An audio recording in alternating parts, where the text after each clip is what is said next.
Hola, saludos. El día de hoy, procederemos a ver Fuego y Nieve para analizarlo. Y sin más, comenzamos. Todo comienza con Sérpico y Farnes resguardándose bajo los escombros. Sérpico dice: gracias a Dios conseguimos encontrar un lugar para refugiarnos de la nieve. Es bonito, ¿verdad? Alejados de la multitud, solo nosotros dos. Finalmente me siento como si hubiéramos viajado.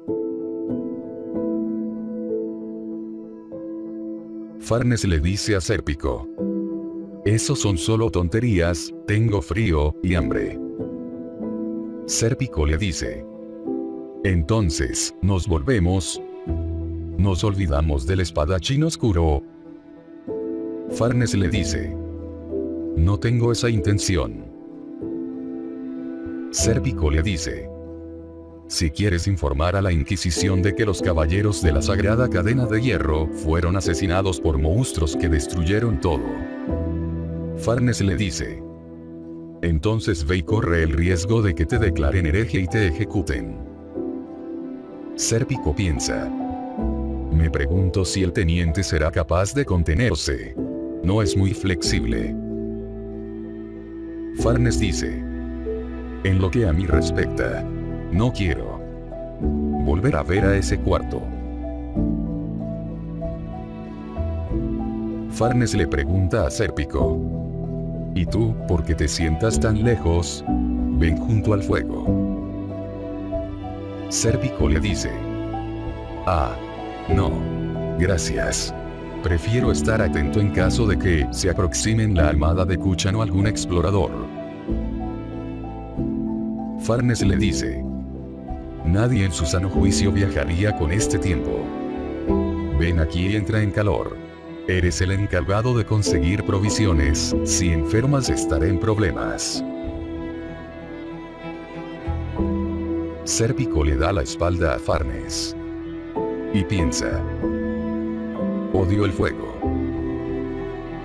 Nevaba así la primera vez que conocí a Farnes. Yo era aún un niño atormentado por el hambre y el frío.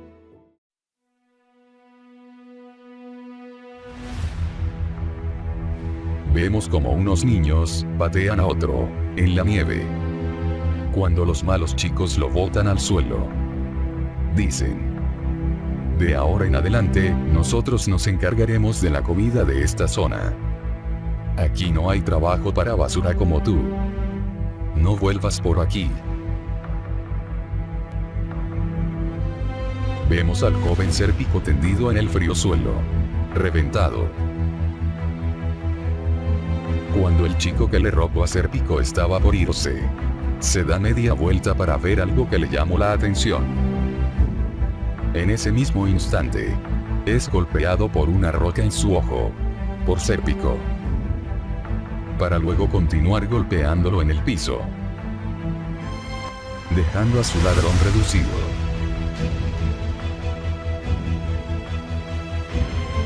Los chicos que estaban intentando robar a Sérpico terminan yendo del lugar. Sérpico nos narra: esta es una ciudad sagrada, allí donde se encuentra el trono de Dios. Los campanarios se alzaban en el cielo, alabando a Dios. Las campanas entonaban sus plegarias de alabanza al Señor. Todo lo que aquí existe, existe por Dios, y es sacrificado a Él. Para aquellos que no tienen nada que sacrificar, puede llegar a ser una ciudad realmente despiadada. Como niño, aprendí a vivir con eso. En un viejo edificio, a varias millas de la ciudad. Lo que había en el cuarto más recóndito y oscuro del segundo piso. Con solo abrir la puerta bastaba para deprimirme. La enfermedad la había dejado reducida a solo huesos y piel. Desde mi infancia, estuve rodeado por la esencia de la muerte. Sérpico le dice a su madre: te traigo tu comida, madre.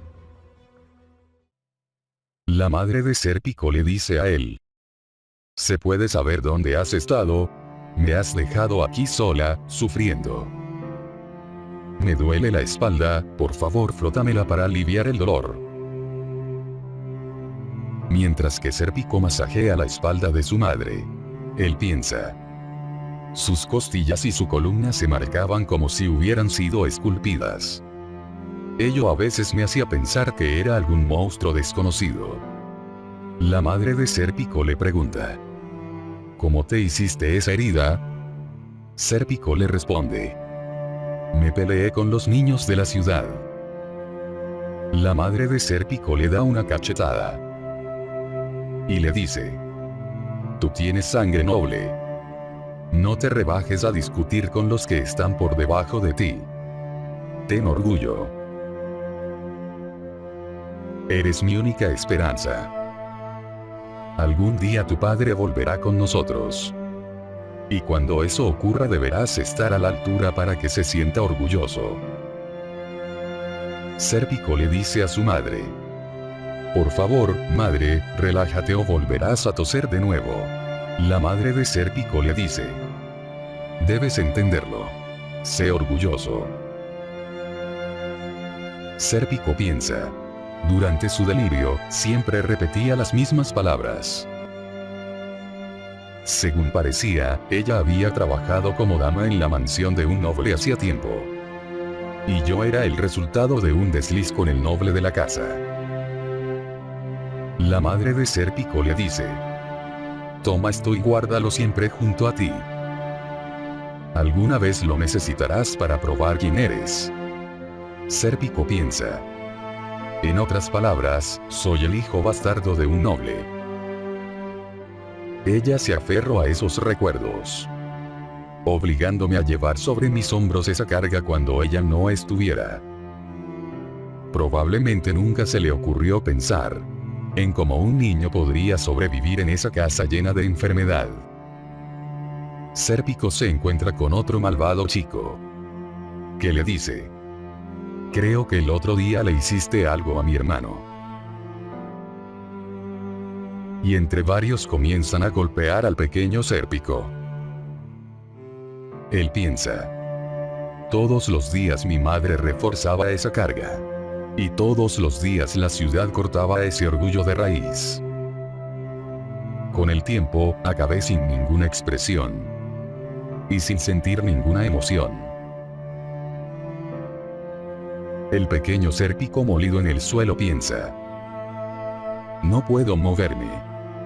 Si sigo así, la nieve me sepultará. Eso suena bien. Suena fácil. En eso se escucha el sonido de un carruaje. Y a una chica que dice: detén los caballos. Otra voz le dice: señorita. Sérpico nos relata: lo supe al momento. Nobles. Para mí esa palabra era una maldición. La chica que me miraba de arriba abajo no era una imitación de noble, como yo. Era perfecta de los pies a la cabeza. Era la hija de un noble. El pequeño y molido Sérpico le dice a la pequeña prepotente Farnes: ¡qué conejo más raro! Farnes pisa la cabeza de Sérpico, diciéndole: perro insolente. El chaperón de Farnes le dice: ¿qué sucede? Llegaremos tarde a la comunión, señorita. Cuando se percata del joven en el piso con una marca de zapato en su cabeza. Oh, ¿por qué hay un niño tan joven muriéndose en la calle? Farnes le dice a sus guardias: cancelen la comunión. El chaperón le dice: pero.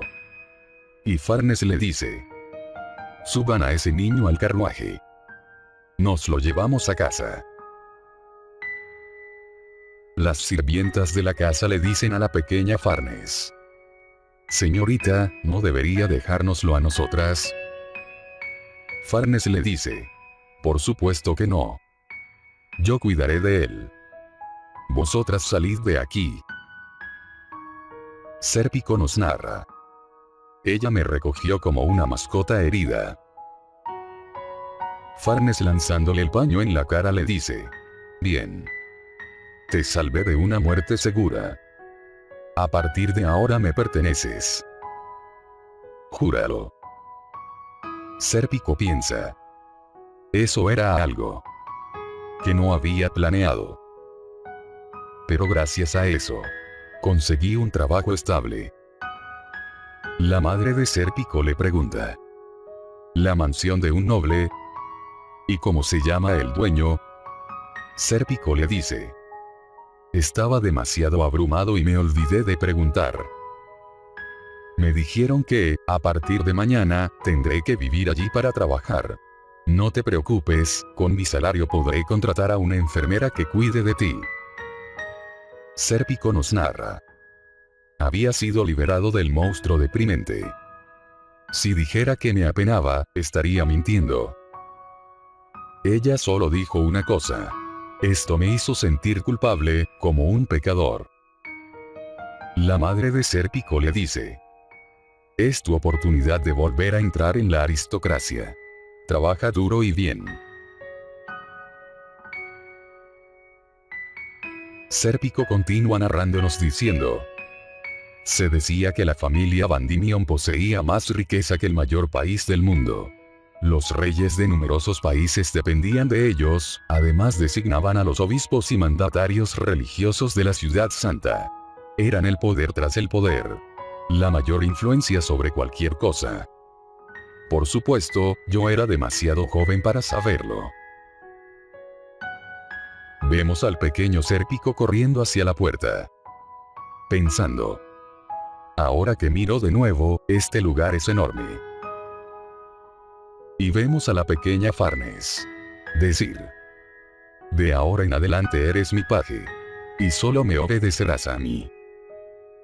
Cualquier cosa que diga, tú la harás. Sérpico le responde: sí, señorita Farnes. Sérpico nos narra. Ella me había liberado de mi miserable existencia, con ese pensamiento. Las órdenes irracionales de mi nueva ama, la mayoría de las veces, eran fáciles de soportar.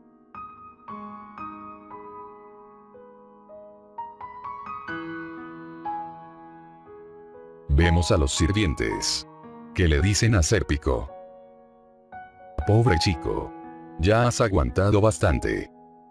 Dicen que caíste de un caballo.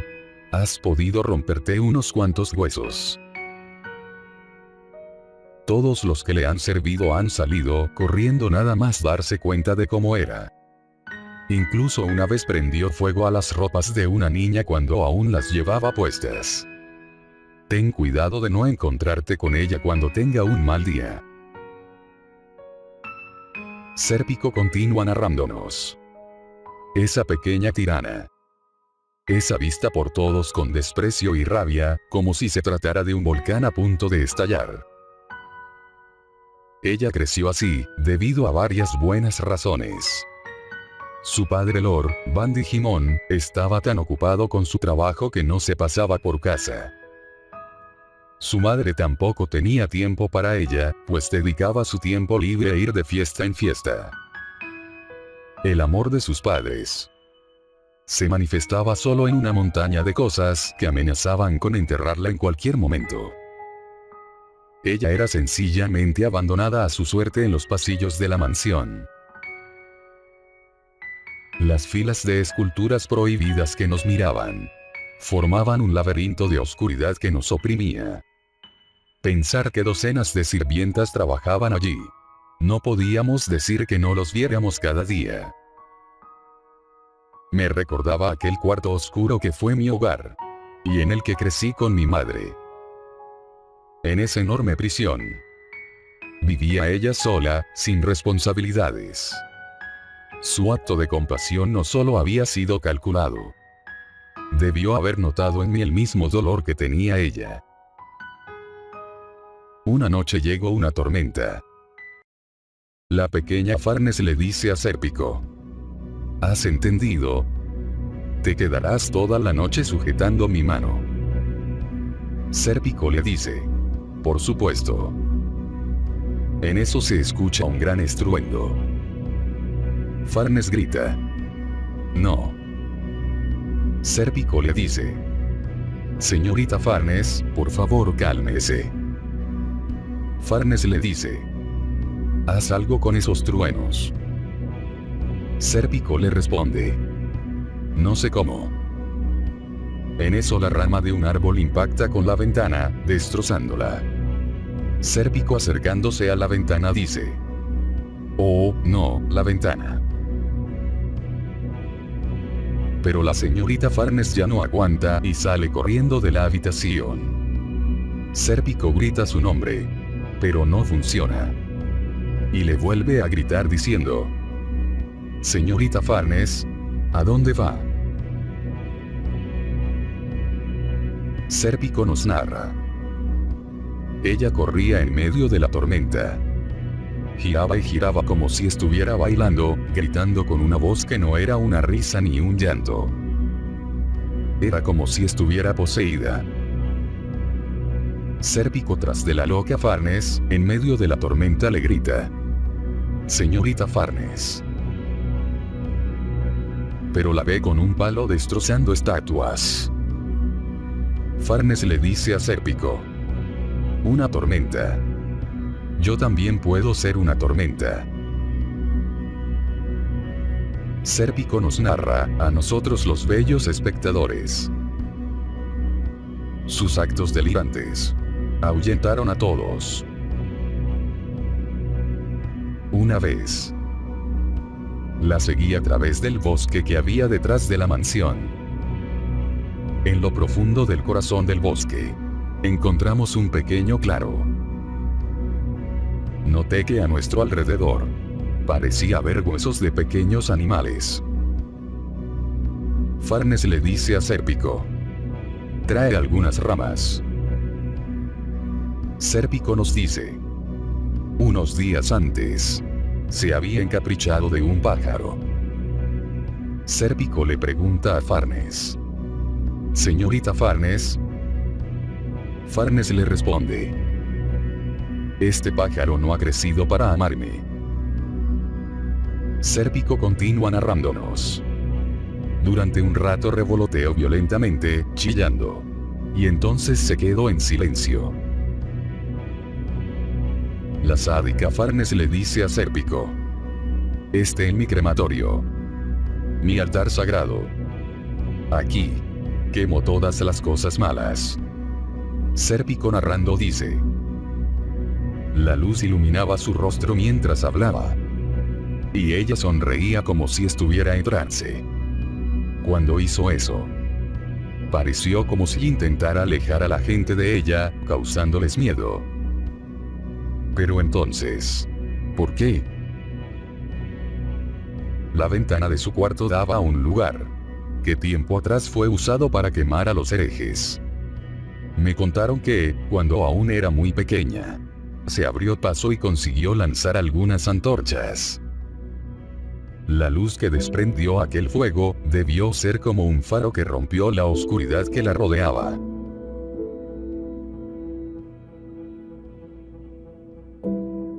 Un día de nieve el amo volvió. Aunque llevaba ya un año como empleado, nunca le había visto en persona. Farnes dice: padre, mientras se acerca a él. El padre de Farnes le dice: espera, Farnes. Esta es una conversación de negocios. Farnes le responde: sí, padre. El padre de Farnes le pregunta: ¿qué es ese muñeco roto? Deshazte de él. Farnes intenta decirle: pero es interrumpida por su padre, que le dice: tienes muchos juguetes mucho más nuevos que ese. Ahora vete y déjanos. Farnes le responde: sí, padre. Sérpico intenta llamarla, pero Farnes hace caso omiso. Y Sérpico nos dice: los sirvientes me habían hablado de ese conejo. hacía muchos años, en el único viaje que realizaron como familia. Farnes había convencido a su padre para que se lo comprara. Parecía significar mucho para ella. Vemos como Farnes comienza a quemar a su muñeco favorito en el escondite del bosque. Farnes le dice a Sérpico: vete. O si no, te quemaré a ti también. Sérpico nos narra, diciendo: ella estaba asustada sola en esa enorme prisión. Debido a ello hería a la gente, y por ello los alejaba de ella. Como estaba asustada, conseguía asustar a quienes le rodeaban. Un niño, antes de intentar alcanzar su felicidad, se adapta a su vida y se entierra en ella. Y antes de darse cuenta, se vuelve incapaz de encontrarse a sí mismo. En un laberinto cubierto de nieve.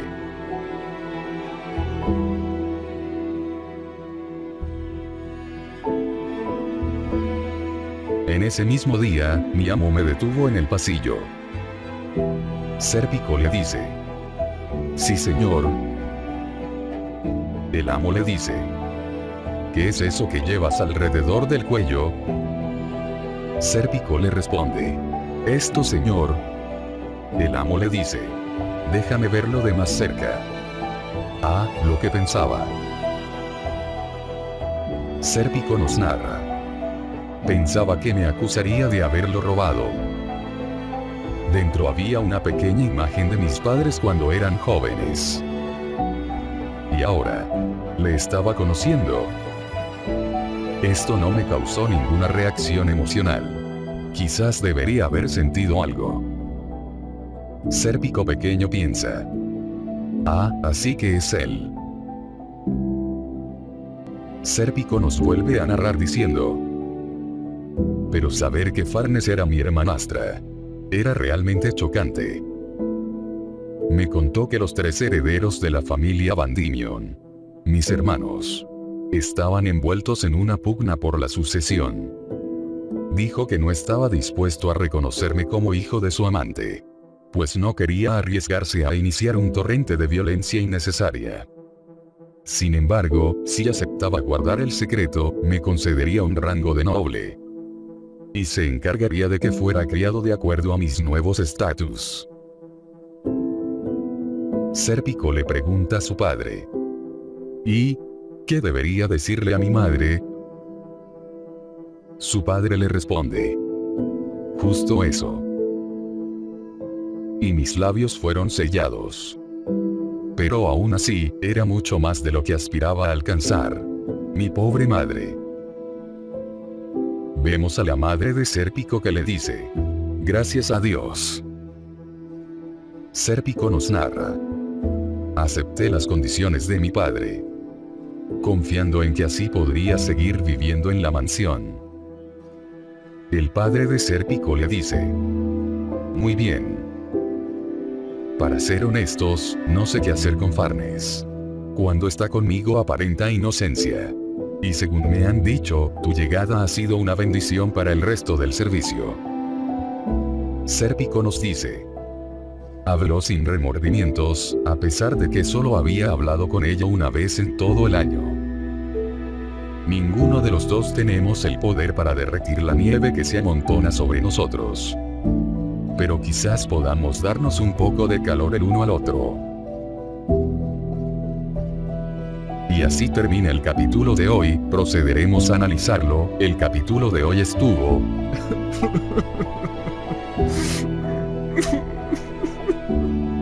Fin del análisis. Si te gusta Berserk, puedes dejar tu like y una suscripción, para que más gente pueda ver estos análisis de los capítulos. Sin más, me despido.